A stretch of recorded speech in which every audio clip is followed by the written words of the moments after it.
गीता में बताई गई है। बुद्धिमान व्यक्ति की पहचान कैसे करें और ज्ञानी बुद्धिमान कैसे बने, भगवान श्री कृष्ण के अनमोल वचन से जान सकते हैं।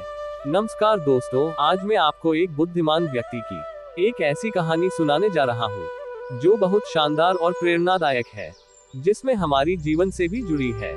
बुद्धिमान व्यक्ति और सही ज्ञान क्या होता है। यदि आपको भी ज्ञानी बुद्धिमान बनना है तो वीडियो को अंत तक देखिए। असल बुद्धिमान कैसे बन सकते हैं, असल ज्ञानी बुद्धिमान बनने के लिए आपको क्या क्या करना चाहिए। दोस्तों, वीडियो को बिना स्किप करे अंत तक देखिए और ध्यान से सुनिए, क्योंकि इस वीडियो में आपके लिए बहुत सारा ज्ञान की बातें हो सकती है। चलिए अब वीडियो शुरू करते हैं। गीता में जीवन के अर्थ को बहुत अच्छे तरीके से समझाया गया है। इसका अनुसरण करने वाला व्यक्ति जीवन में हमेशा सफल रहा है। गीता में बुद्धिमान व्यक्ति की पहचान इस तरह बताई गई है। श्रीमद् भागवत गीता हिंदुओं का पवित्र ग्रंथ है। इसमें जीवन का पूरा सार अच्छे तरीके बताया गया है। गीता में भगवान कृष्ण के उन उपदेशों का वर्णन है जो उन्होंने महाभारत युद्ध के दौरान अर्जुन को दिए थे।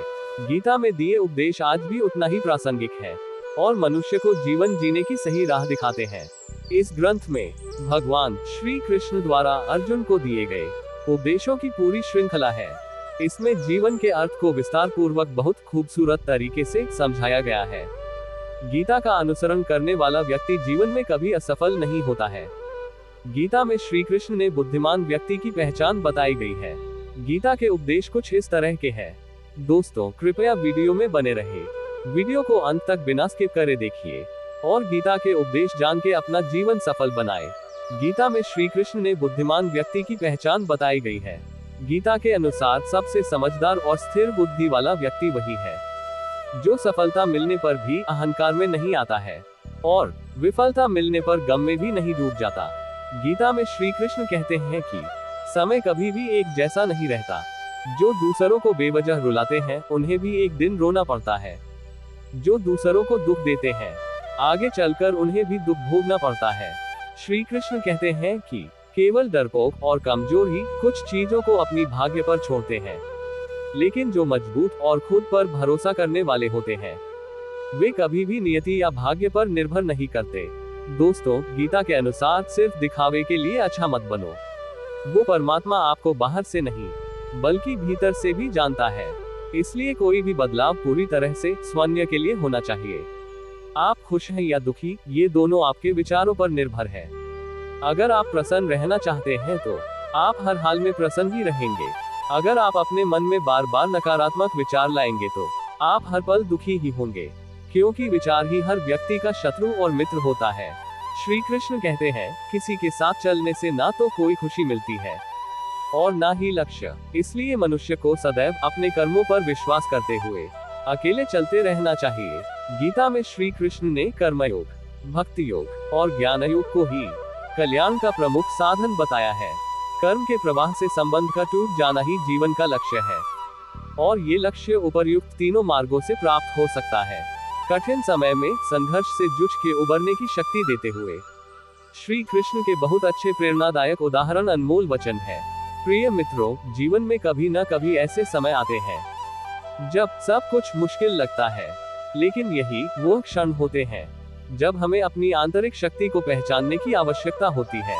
हमें इन कठिन समय से न केवल उबरने की दिशा दिखाते हैं, बल्कि हमें साहस, धैर्य और आत्मविश्वास का साथ भी देते हैं।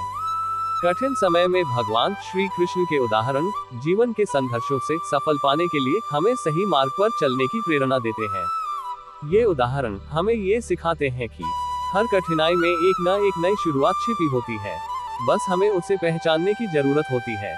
याद रखिए, श्री कृष्ण ने कहा है, आप केवल निस्वार्थ भाव से अपने कर्म करें, क्योंकि जो मार्ग ईश्वर ने आपके लिए खोला है उसे कोई भी बंद नहीं कर सकता। इसीलिए निरंतर चलते रहिए। मनुष्य का जीवन उसके कर्मों पर निर्भर होता है। जैसे जैसे वह कर्म करता है उसका जीवन उसी के अनुरूप बनता जाता है।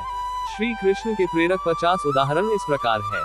आप इस उदाहरण को ध्यान से देखेंगे और सुनेंगे तो आपके लिए बहुत ही फायदा हो सकता है। 1. व्यक्ति जो चाहे बन सकता है यदि वह विश्वास के साथ इच्छित वस्तु पर लगातार चिंतन करते हैं। 2. मन बहुत चंचल है जो इंसान के दिल में बहुत ज्यादा उथल पुथल कर देता है। 3 जैसे वे मेरे पास विश्वास के साथ आते हैं वैसे ही मैं उन्हें ग्रहण करता हूँ।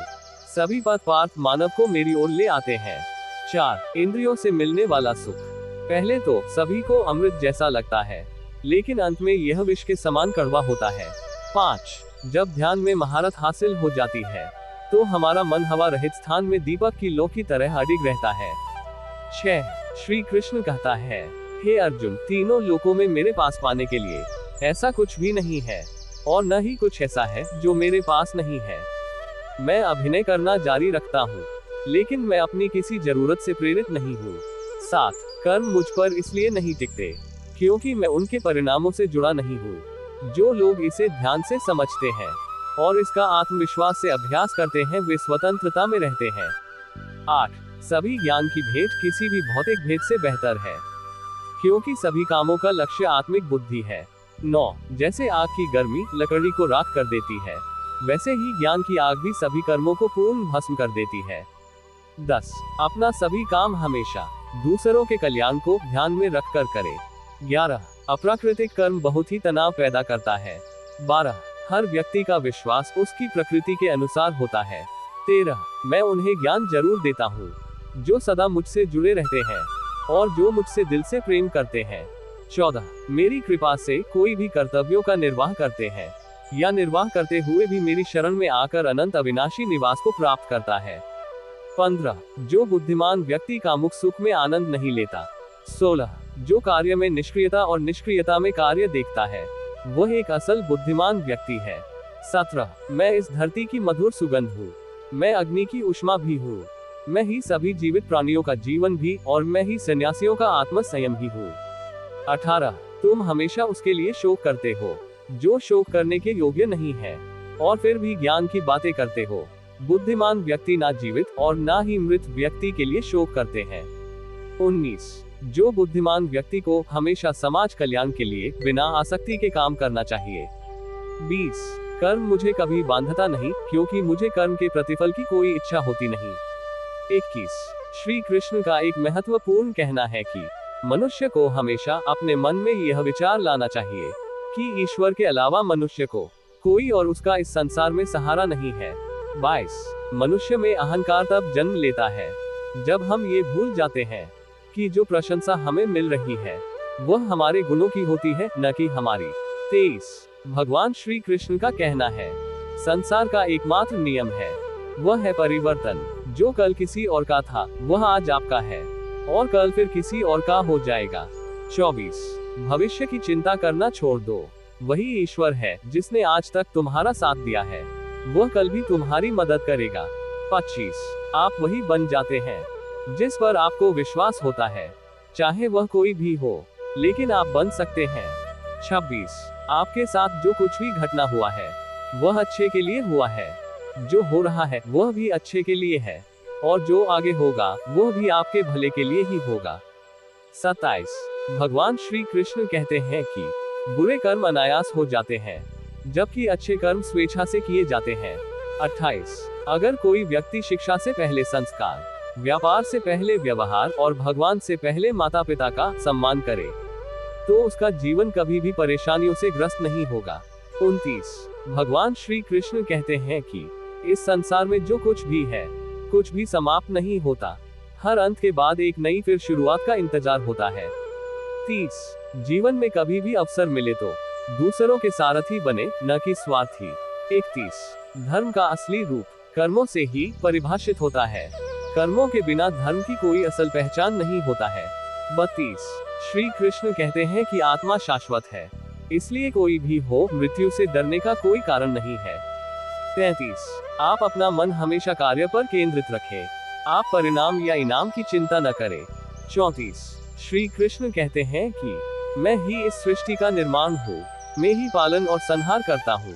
35 संसार में लोग सत्य को छुपाने की कोशिश करते हैं, लेकिन कई लोगों को पता नहीं, सत्य कभी भी दब नहीं सकता और न ही मिट सकता है।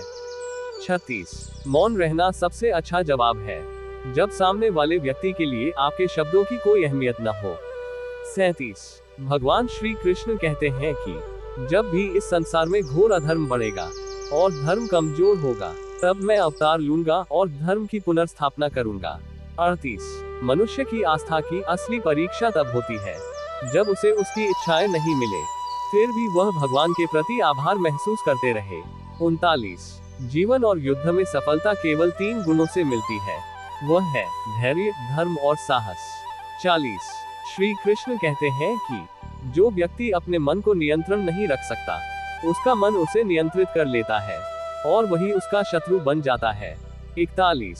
समय चाहे जैसा भी हो, मनुष्य को हमेशा अपने परिवार के साथ रहना चाहिए। परिवार के साथ सुख आए तो वह बढ़ता है और दुख आए तो वह बांट जाता है। 42। श्री कृष्ण कहते हैं कि अच्छे लोगों का संग भगवान की कृपा से मिलता है, लेकिन बुरी संगति का चुनाव हम खुद ही करते हैं। 43।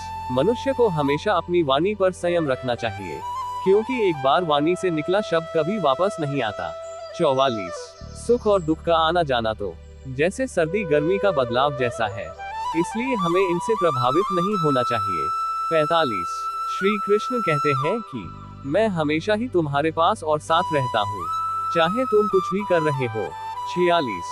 श्री कृष्ण कहते हैं कि अगर आप किसी को छोटा समझ रहे हैं, तो यह आपके अहंकार का परिणाम है, या आप उसे ठीक से नहीं देख रहे हैं। 47। जीवन में कभी भी निराश मत हो, क्योंकि कमजोर वक्त होता है, आप नहीं। 48। जब व्यक्ति अपनी इंद्रियों के वश में होता है, तो वह व्यक्ति हमेशा समस्याओं का सामना करता है। 49। जो व्यक्ति उस चीज पर शोक करता है जो इसके योग्य नहीं होती, एक बुद्धिमान व्यक्ति कभी भी किसी जीवित या मृत के लिए शोक नहीं करता। 50। अगर आप दूसरों से अच्छे की उम्मीद रखते हैं, तो खुद भी बुरा करके उन्हें निराश कभी भी न करें। दोस्तों, इस कहानी से हमें ये सीख मिलती है कि गलत निर्णय का प्रभाव हमारे पूरे जीवन में पड़ सकता है। ज्ञानी, बुद्धिमान, दानी और संस्कारी रहना बहुत जरूरी है, इसलिए कोई भी निर्णय लेने से पहले धैर्य रखें, सोचें और फिर कार्य करें। भगवान श्री कृष्ण के ये अनमोल वचन हमेशा अपने साथ रखें। दोस्तों, यह वीडियो आपको पसंद आई होगी। वीडियो को पसंद और आपको मदद मिला है तो एक लाइक और ऐसा ही वीडियो पाने के लिए सब्सक्राइब जरूर करें। वीडियो पूरा देखने के लिए आपको बहुत बहुत धन्यवाद।